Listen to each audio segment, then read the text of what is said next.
Bueno, vamos a empezar ahora con lo que es la tarea número 3 del Laboratorio de Electrónica 1. Soy Gilmar Miguel Say García, carnet 2009 15045.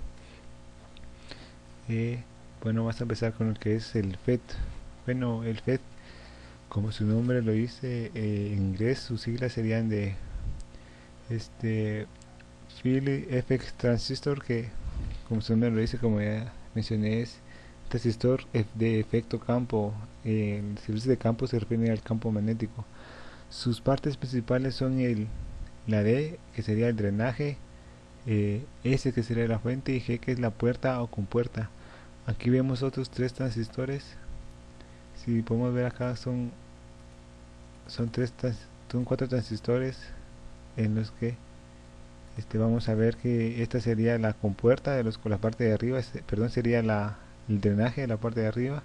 Este serían las compuertas de los transistores. Estos serían dos MOSFET, y las partes de abajo sería lo que es la fuente. En este caso podemos ver la estructura interna del transistor FET aquí en este diagrama, que es una idealización más o menos de cómo es la estructura interna del transistor. Podemos ver, está formado principalmente por un canal que va del drenaje hacia la fuente. Entonces este es el recorrido de los electrones, sería en esta parte, en este canal, y la otra parte de regiones P para este transistor es la compuerta o puerta, ¿verdad? Básicamente el funcionamiento o el control de este transistor es al polarizar esta parte de lo que es la compuerta. Por ejemplo, entre más negativas sea este voltaje, o perdón, este potencial en estas dos partes, va a ser menos el campo que esté aquí. Este voltaje respecto a la fuente es negativo, ¿verdad? El voltaje de compuerta. Por ejemplo, se dice que la máxima corriente en este transistor es cuando el voltaje entre G y S es cero, ¿no? Entonces, entre menor sea el voltaje, por ejemplo, mayor sea el voltaje negativo, ¿verdad? Esta compuerta se hace más pequeña debido al campo eléctrico que se va a formar aquí, que va a repeler los electrones que están en esta parte, empujándolos y cerrándolo más disminuyendo el paso de los electrones. Como mencioné aquí están lo que son los tipos de los transistores. Este sería un tipo N, un FET tipo N. Este sería un JFET tipo P.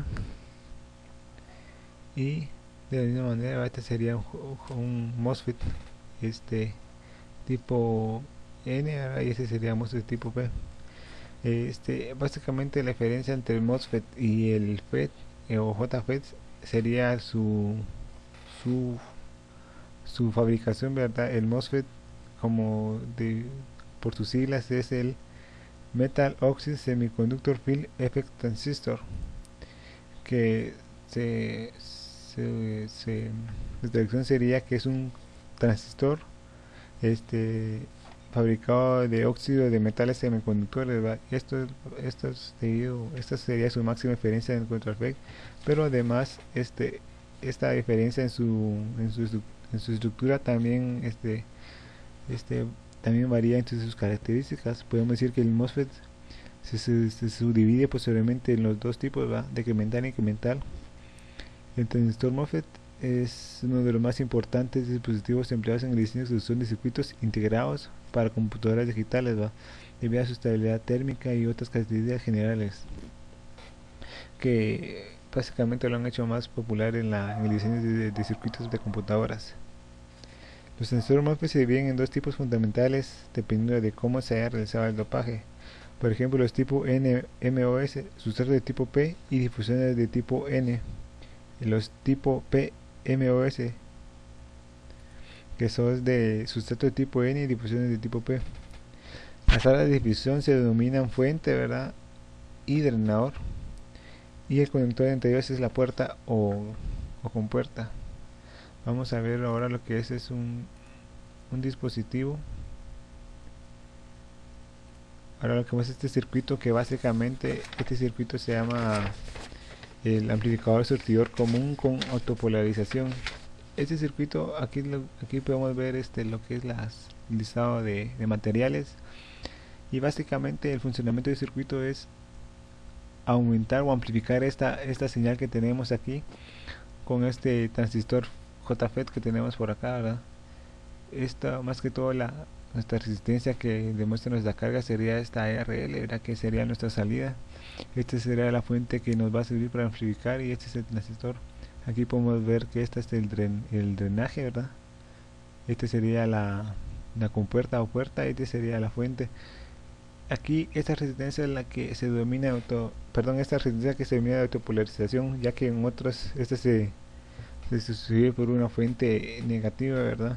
Pero aquí con esta fuente y con esta resistencia logramos la autopolarización. Este capacitor sirve más o menos para como un circuito abierto, ¿verdad? Para que el señal no entre en este lado, en este circuito, pues no es de tanta necesidad, pero se coloca aquí siempre este capacitor que sirve como un circuito abierto de esta señal. Si vemos por aquí, la corriente fluye de esta forma. Vemos aquí, veamos cómo más o menos se va fluyendo corriente o la amplificada de este lado. Si vemos aquí vemos la dirección de la corriente, y la vez aquí, la que entra por aquí y sale también aquí, polarizándola con esta resistencia de iónica con la R3. Entonces básicamente ese sería el funcionamiento de este circuito sencillo con un FET. Espero que esté todo bien, ¿verdad? Y este sería mi reporte de la tarea número 3 de laboratorio de electrónica 1.